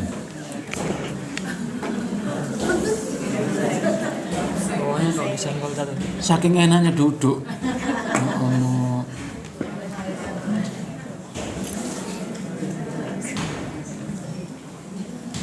Allahu Akbar walillahil hamd. Innal khabara indana, sungguh sampai berita kepada kami, anna amwalakum qad kusimat, bahwa harta-harta kalian dengan susah payah kalian mencari dan mendapatkannya, bangga menggenggamnya dunia kalian itu. Sepeninggal kalian dibagi sudah untuk ahli waris kalian, kata Ali. Orang itu dapat apa, Ibu? Enggak lebih daripada 3 helai kain kafan saja, Ibu. Kalau sekarang masih hidup boleh milih-milih pakaian. Mau kemana? Pakainya yang mana? Matching nggak antara atas dan bawah? Sepatunya apa? Milih-milih. Mati, nggak ada pilihan. Laki 3 helai kain kafan, perempuan 5 helai kain kafan. Udah nggak ada pilihan. Emas, cincin dicopot sama anak-anak, Ibu. Mau dibawain? Enggak. Untuk apa? Dibagi sudah habis harta kalian untuk anak kalian, keluarga kalian.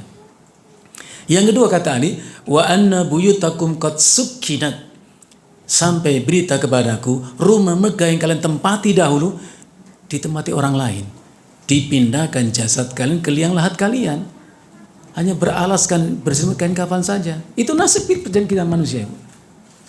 Wa anna zaujatikum qad zuwijat, dan sampai kepadaku berita bahwa istrimu yang cantik kau bangga bersanding dengannya, sepeninggalmu dinikahi oleh laki-laki lain. Sampai di sini Ali menangis, Ibu. Betapa dunia itu penipu, Ibu. Lelah letih kita dibuat mencarinya, bangga dengannya, kita tinggalkan begitu saja. Makanya orang bijak mengatakan, kalau kau kejar dunia, lelah letih kau dibuatnya, jatuh bangun kau karenanya, dan kau pun tak mendapatkan sedikit saja dari dunia itu. Kalau kau merasa banyak mendapatkannya, yang banyak itu pun tak akan memuaskan dirimu. Bila kau merasa puas, yang puas itu pun tidak akan abadi dan selamanya. Dunia hanyalah fata morgana yang nampak indah dalam penglihatan manusia, dalam pandangan mata kita, tapi sejatinya semu belaka. Itulah dunia. Ulama katakan begitu. Jadi Ali menangis karena saat dunia itu penipu. Ali kemudian mengatakan, wallahi demi Allah, andai orang yang mati itu bisa mengatakan sesuatu kepadaku, pasti mereka mengatakan, inna khairal zadina taqwa, bekal yang paling indah dan berguna untuk kita di alam barzakh ini adalah takwa, bukan harta yang melimpah, bukan pula rumah megah, bukan istri yang cantik dan jelita, bukan pula kendaraan mewah kita naik, bukan. Sekarang lagi ramai ya Bu, flexing. Ibu tahu flexing ya Bu ya? Dulu sekolah nggak ada istilah flexing, sekarang ada itu. Apa tuh flexing? Pamer kemewahan ya Bu ya. Tasnya ratusan juta, miliaran, tasnya doang. Hah? Ya Allah, nggak ada gunanya itu semua nanti. Masya Allah, takwa bekal kita. Maka Allah mengatakan wa tazawwadu, berbekallah. Fa inna khairaz zadi takwa, dan sebaik bekal itu adalah takwa. Takwa. Itulah dunia. Dan gak abadi. Coba Ibu ingat, hari ini kita kumpul begini. Setahun, 2 tahun yang lalu, 3 tahun yang lalu, masa pandemi, ada orang masih bersama kita, sholat bersama kita, ngaji sama kita. Ya, sekarang nggak ada lagi bersama kita, sudah pergi beliau menghadap Allah. Ada beberapa tempat ustadz itu meninggal waktu Covid kemarin. Ya, ada jamaah kita banyak meninggal. Kita masih ada, kurang apa syukurnya kita kepada Allah. Dan Allah janji itu pasti, mati itu pasti, Ibu. Ya, hanya bagaimana kita memanfaatkan waktu sebelum itu datang. Maka Rasulullah mengatakan apa, Ibu? Hal tantadhiruna illa ghinan mudghiyan au faqran munsiyan au maradan mufsidan au mautan mujhizan.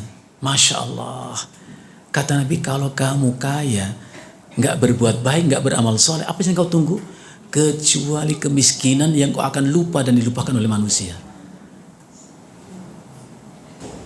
Atau kalau kau miskin, tidak berbuat baik, beramal soleh, apa yang kau tunggu?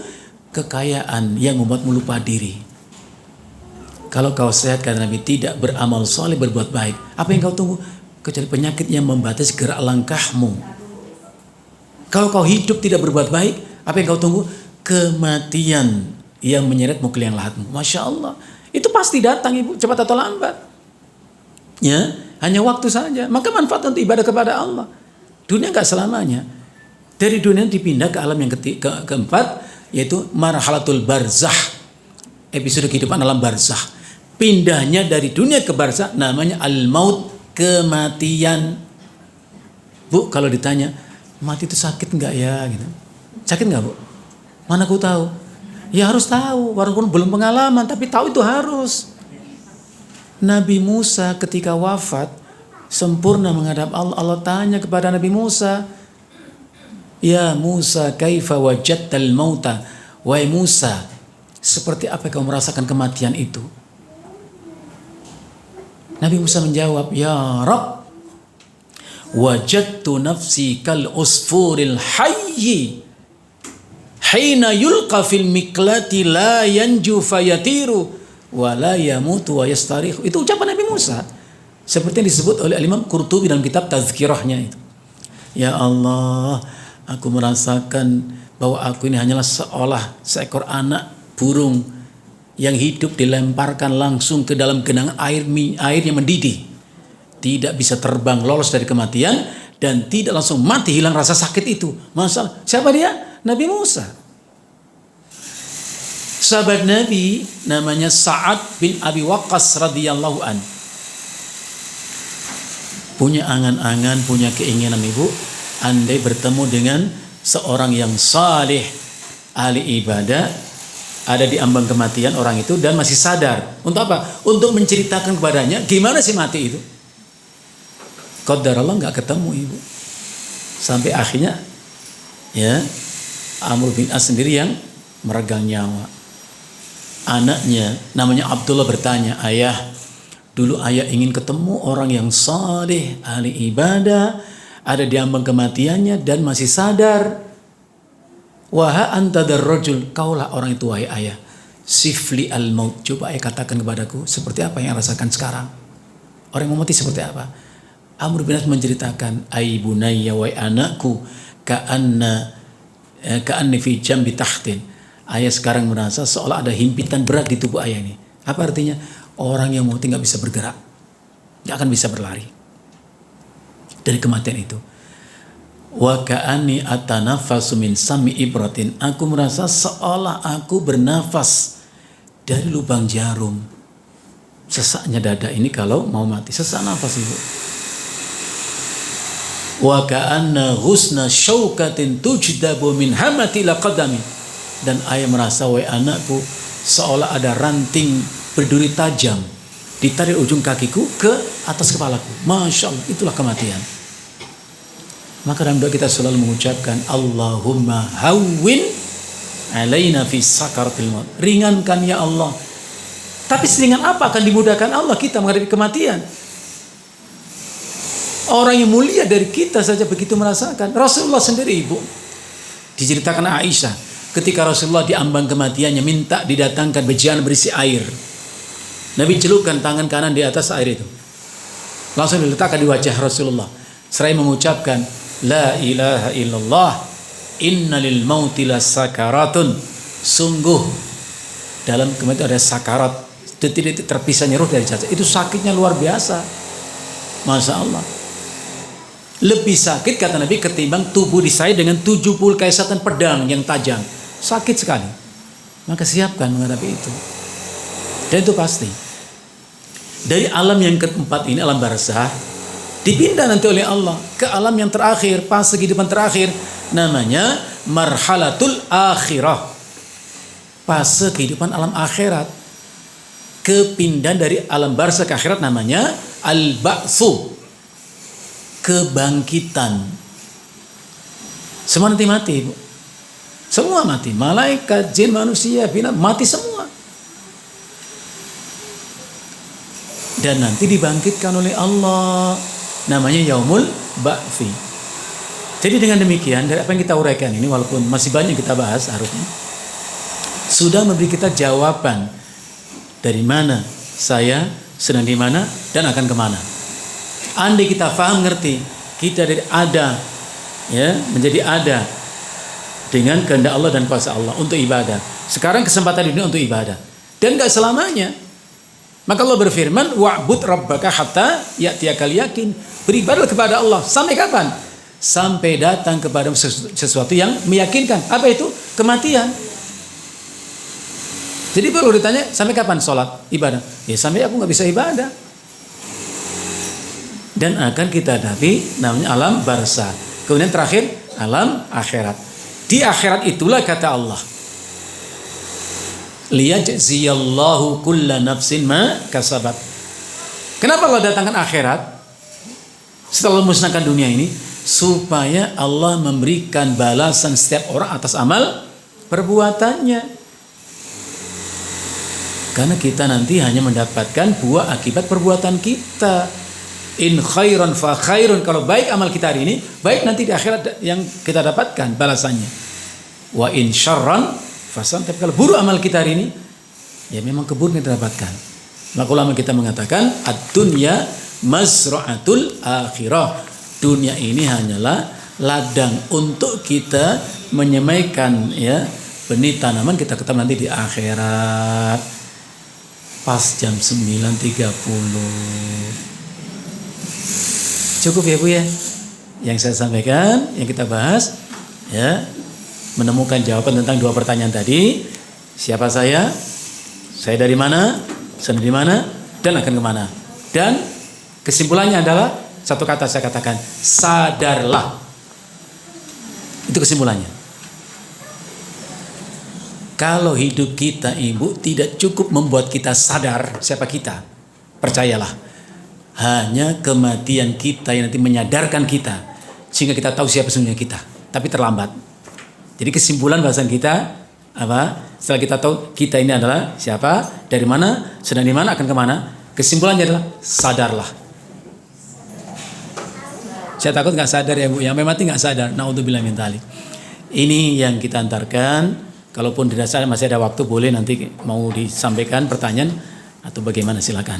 Nas'alullah al-'afwa wal 'afiyah. Sallallahu ala nabiyyina Muhammadin wa ala alihi wasallam. Baik, alhamdulillah, mengucapkan jazakumullah khairan kepada Ustaz atas ilmu yang telah disampaikan.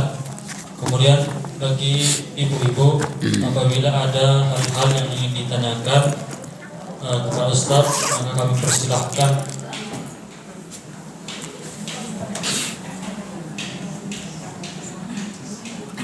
Ada mau ditanyakan Ibu?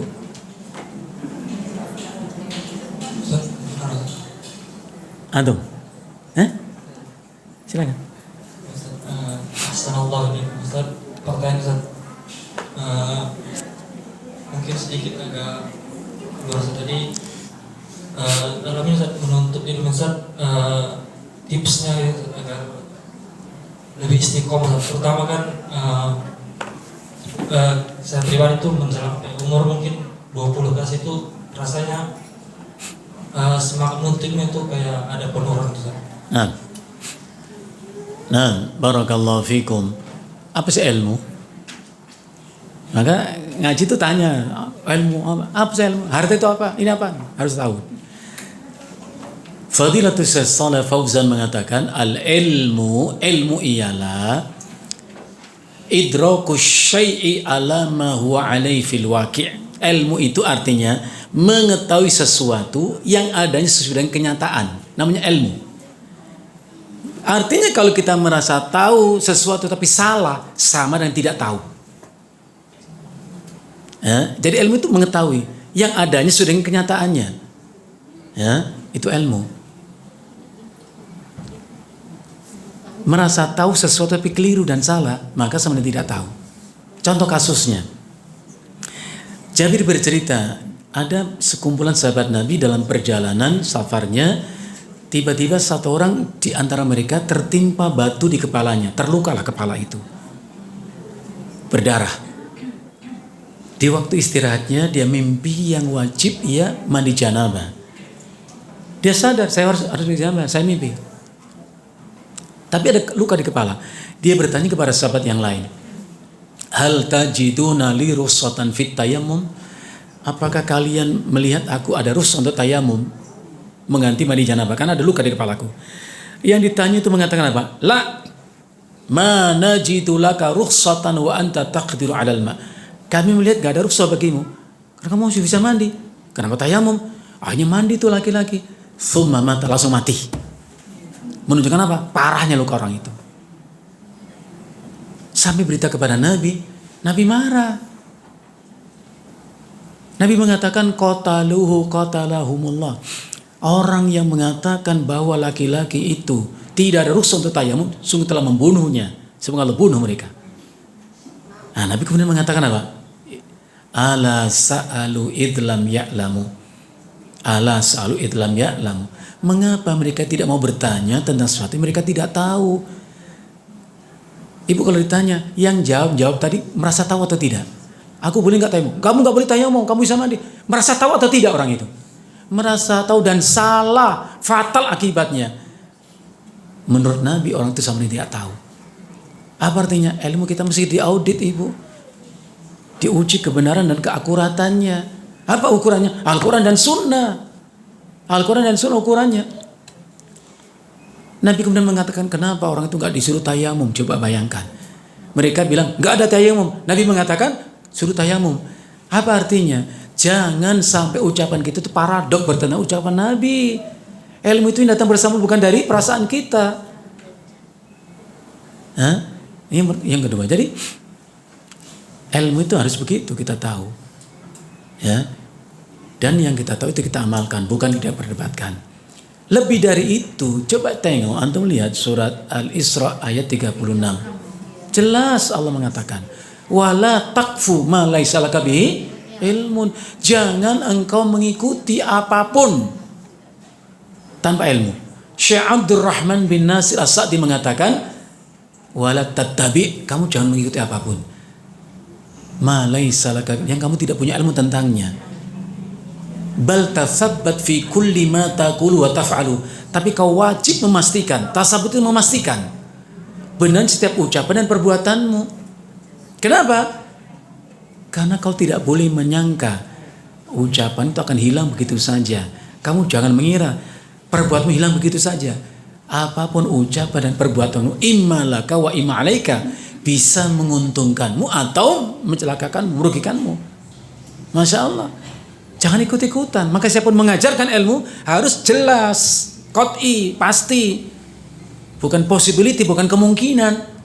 Benar Ustaz? Ya kayaknya benar sih.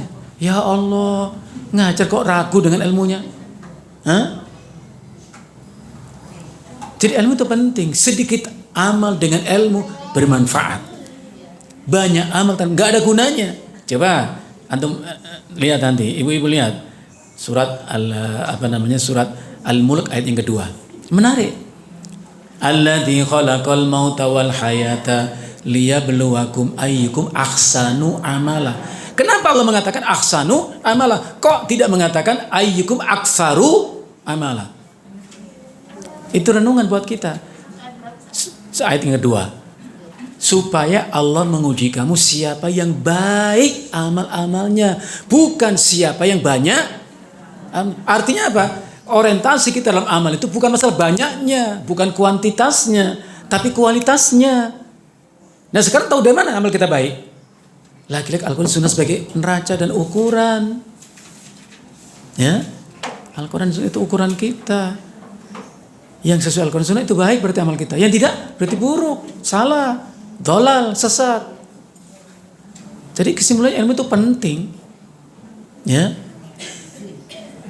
Kan itu harus diutamakan. Bahkan ilmu itu lebih dahulu sebelum kita berbicara dan beramal. Al-ilmu qabla al-qawli wal amali. Jadi penting Ibu, Bapak gitu. Wallahu a'lam bishawab. Jadi jangan yang futur itu penyakit. Futur itu penyakit. Futur itu letih lelah, bukan fisik kita, tapi jiwa kita. Hati-hati dengan sifat futur. Maka supaya terjadi kefuturan seperti itu, jangan berlebihan. Ya. Ngaji dari pagi sampai malam terus. Ya jangan, capek lah. Bukan capek fisik kita, capek jiwa kita. Ya. Maka Rasulullah mengatakan apa? Khairul umuri awsatuha. Yang baik itu yang sedang saja, jangan berlebihan.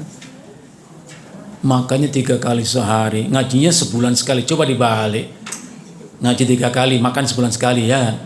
Ya Allah, ya nggak bisa. Artinya berimbanglah. Makan butuh, ilmu juga butuh. Ilmu juga butuh. Dan kita harus jujur, apresiasi kita kepada ilmu itu sangat rendah.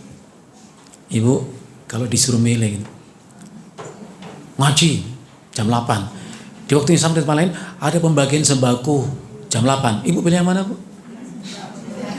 Jujur saja, jangan ada dusta di antara kita. Pasti lebih menarik dapatkan sembako gratis kok. Ya Allah, jadi ilmu itu kurang apresiasi kita kepada ilmu. Ya.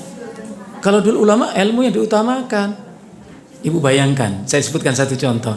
Ada ulama Salafus Salamin Sulaiman siapa? Lupa saya, bin siapa itu. Lagi mengkaji ilmu, Al-Quran dikaji ilmu itu. Tiba-tiba orang datang membawa anak perempuan, anak gadis cantik itu, dihadiahkan kepada Sulaiman ini. Dihadiahkan. Dulu hadiahnya begitu ya, Bu. Dan kita nggak usah ngarep sekarang, nggak bakal ada dan nggak perlu itu. Ustaznya kasih hadiah, pulang bawa istri, ngamuk lah di rumahnya ya. Ditengok sama Sulaiman atas bawah, oh cantiknya masya Allah itu perempuan. Nggak lama dan bawa dia pergi. Si perempuan itu mengatakan, Tuhan apa salah saya, apa dosa saya? Kamu tidak salah, kamu tidak dosa. Hanya saja melihat kecantikan wajahmu, hambar rasanya ilmuku. Kamu pergi. Jadi memilih ilmunya ketimbang ngeliat perempuan itu. Kalau di zaman kita, Ustaznya kok nggak datang? Yo kan lagi bulan madu, Ustaz baru nikah lagi. Oh Allah, libur ngajinya gara-gara itu. Hah? Ilmu lebih nikmat sesungguhnya. Kalau kita bisa merasakan nikmatnya ilmu itu, ya. Tapi ya kita harus jujur, apresiasi kepada ilmu sangat-sangat rendah. Harta lebih menggiurkan ketimbang ilmu. Wallahu a'lam bishawab. Ada lagi atau cukup? Silakan. Nah, itu doa ya. Allahumma hawwin alaina. Hawwin itu ringankan, mudahkanlah kami ketika menghadapi sakaratul maut. Tapi yang pasti sakit, Ibu. Kan Rasulullah mengatakan, ya, la mu'ayanati malakil mauti. Ingat, la mu'ayanati malakil mauti. Sungguh melihat kedatangan malaikat maut itu lebih sakit saat dicabut oleh malaikat maut itu ketimbang min alfi dzarbatin bisayf, ketimbang disayat tubuh kita 1000 sayatan dengan pedang. Sakit. Ya, kita berdoa kepada Allah diringankan, bukan dihilangkan rasa sakit. Ya, nggak bisa Nabi Musa sakit kayak begitu kok. Minta diringankan. Kan doa lengkapnya apa Ibu ya? Allahumma inna nas'aluka salamatan fitin wa afiatan fil jasadi wa ziyadatan fil ilmi wa barakatan fil rizki, terus wa taubatan qoblal maut wa maghfiratan indal maut, ya, wa rahmatan badal maut, terus hawwin alaina fi. Tadi ada kalimat, ya, wa barakatan fil rizki, ya, minta berkah ya Bu ya. Wa afiatan fil jasadi. Apa itu afiah Ibu? Loh ya beda toh. Ya beda. Ibu kan suka begitu. Gimana kabarnya Bu? Alhamdulillah sehat wal afiat. Sehat itu enggak identik dengan afiat, itu beda maknanya. Oh jangan salah. Sehat itu kondisi tubuh kita yang prima, berfungsi. Mata melihat sehat, kalau melihat sakit namanya. Itu sehat, fisiknya sehat. Afiyah itu bukan itu artinya. Syaikhul mengatakan al-afiyatu as-salamatu min kulli syarrin. Selamat dari keburukan-keburukan, kejahatan-kejahatan. Afiyah. Artinya ada orang sehat tapi enggak afiat. Ada orang afiat tapi enggak sehat. Ada orang sehat badannya, enak makan Ibu, enak minum, ya, tapi enggak sholat, enggak ibadah. Sehat dia tapi enggak afiat. Ada orang dituntun ke masjid pakai kursi dorong mungkin, dia sakit, dia enggak sehat tapi afiat. Idealnya adalah sehatan wa afiatan. Sehat wal afiat itu idealnya. Maka Ibu kalau datang ke kuburan, apa doa kita? Assalamualaikum alal diyar minal mu'minin wal muslimin inna insyaallah bikum lahikun. Terus nas'alullah walakumul afiyah, bukan sehatan wa afiatan. Semoga keselamatan untuk kalian, hai orang dalam kuburan, kaum muslimin dan mukminin. Insya Allah kami segera menyusul kalian. Munculkan kesadaran itu. Jadi ziarah kubur itu ingat mati. Ziarah kubur ngarepin dunia gimana? Jadi kita mengucapkan inna insya Allah bikum lahik. Itu artinya ngerti harusnya.